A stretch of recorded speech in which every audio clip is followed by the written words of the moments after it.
The Real Housewives of Salt Lake City recap when drama meets motherhood. Whitney Rose has emerged as the unexpected champion for redheads everywhere. Interestingly, Lisa Barlow didn't even realize that she had made a slight against Whitney by calling her a redhead in a negative way. This only came to light after the episode aired. Whitney responded with a heartfelt post defending people with red hair. But here's where it gets controversial. Whitney's dramatic exit from the scene wasn't really about that insult. It was just a temporary break, taken so Lisa could wear herself out in the conflict. With Whitney momentarily out of the picture, Lisa shifts her focus to Angie and her business empire. Lisa claims Angie owns just 1.5 Lunatic Fringe salons, with the rest being franchises. When pressed about which half she owns, Angie fires back that in fact she owns 3 salons and quips, "You do French fries? I do franchise." This clever comeback earns a laugh from Mary, who admires Angie's sharp wit. What's striking here is the tension, especially since Angie has been supportive of Lisa's sons by carrying their Fresh Wolf products in her salons. Yet Angie isn't without sharp remarks either, dismissively calling Fresh Wolf a C-level business. It's wild how Real Housewives drama now involves throwing shade at a child's line of hair conditioner. Heather steps into the fray and earns respect for calling everyone out, including Lisa, for stooping to personal attacks. What's even more surprising is that this all happens in front of new cast member Amy, known as the Utah socialite. Against all odds, Heather manages to reach Lisa emotionally. Lisa breaks down in tears, expressing love to Angie, who reciprocates. It's a roller coaster. Even Lisa and Bronwyn declare a truce, so much so that Lisa raises her glass, saying, "I love each and every single one of you, even when I'm mad at you." This resilient spirit is what keeps the cast tight-knit and the show compelling, with minimal cast shakeups. Another layer of the show's brilliance comes from the tiny details.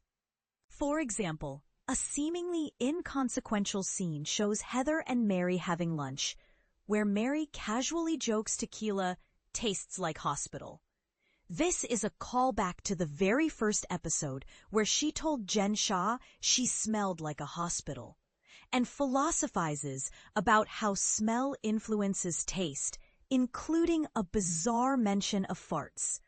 Heather even breaks the fourth wall to share the laugh with viewers, reminding us she's both participant and spectator in this drama.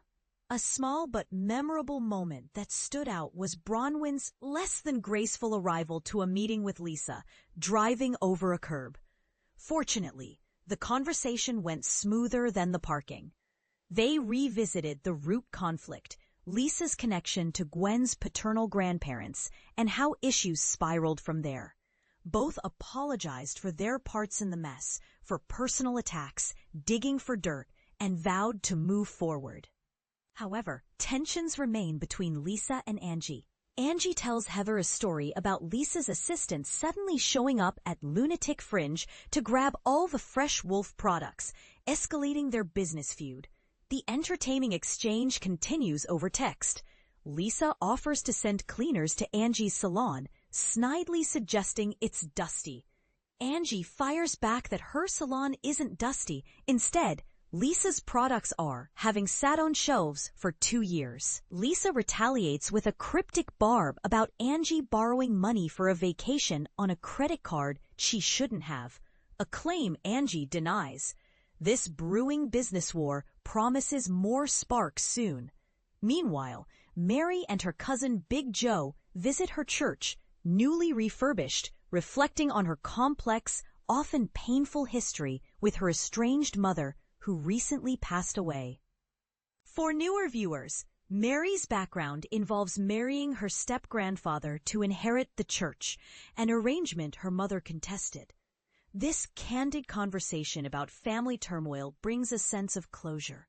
Yet Mary's humor shines through when, amid tears, she mistakes a Louis Vuitton face mask for a tissue. In a heart-to-heart planted by the producers, likely due to their rhyming names, Whitney and Britani shop for plants and talk relationship woes. Whitney's engagement to Jared is off, though they hope to reunite. Britani reveals her challenge. Her daughter Olivia wants to take priority over any romantic relationship.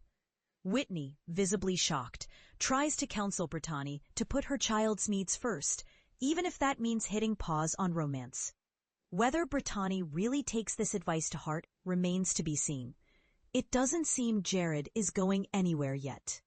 Back at Bronwyn's house, where it seems bob haircuts run in the family, a tense debate unfolds between Bronwyn and her mother about how to parent Gwen and her boyfriend.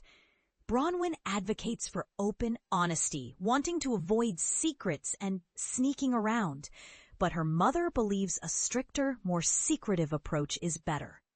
The clash sharpens when Bronwyn's mother harshly criticizes Bronwyn's past pregnancy, treating it as a burden rather than a life event. This moment casts Bronwyn's mother in a harsh light and raises questions about family support and judgment.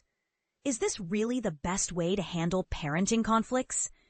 While some family tensions intensify, moments of peace are still being forged.